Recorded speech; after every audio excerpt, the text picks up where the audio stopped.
रानी साहब के बोतल चढ़त था। अच्छा आप बाबू के लेके हम आई नहीं है देखल जाए आपके पड़ल हो कि ना नकिया तो मौके पड़ल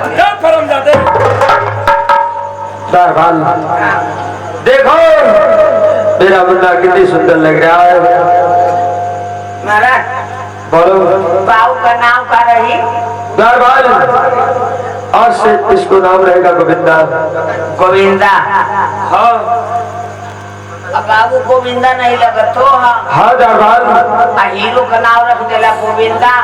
और जब बाबू का नाम गोविंदा है अब गोविंदा नहीं लगत हम तो तू हम कौनो कादर खान से कम थोड़ी इस बंदों को ये 10 लाख रुपया लगा दीजिए। अच्छा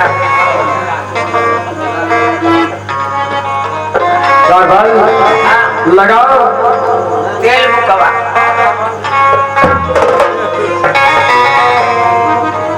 के बाबू के तेल लगाए के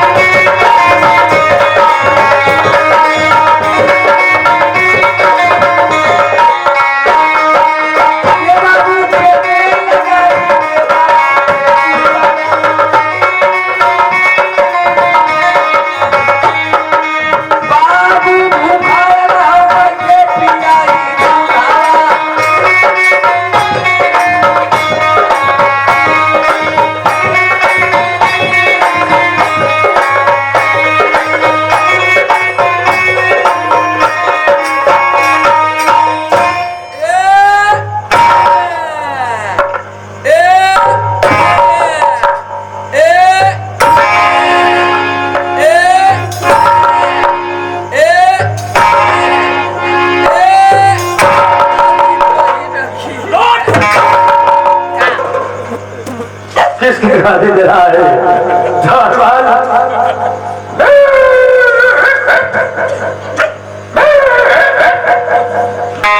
किसको गाली दे रहा है?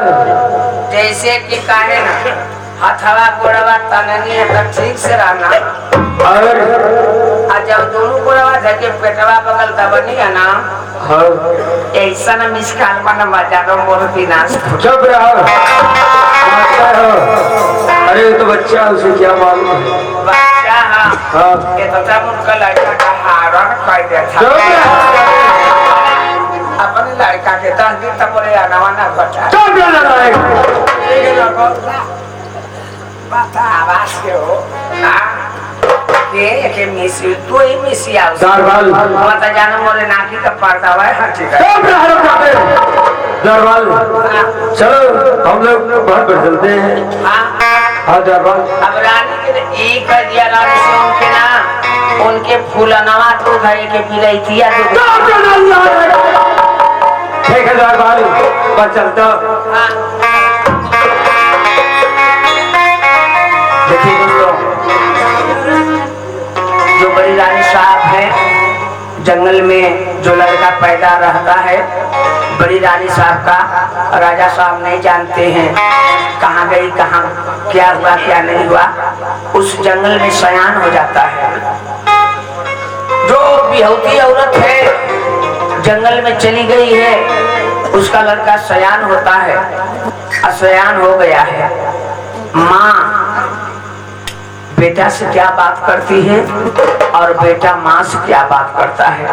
ये सिनियारे ये देखिए जंगल में बात करते हैं लेकिन मैं जाते जाते क्या कहता हूँ माँ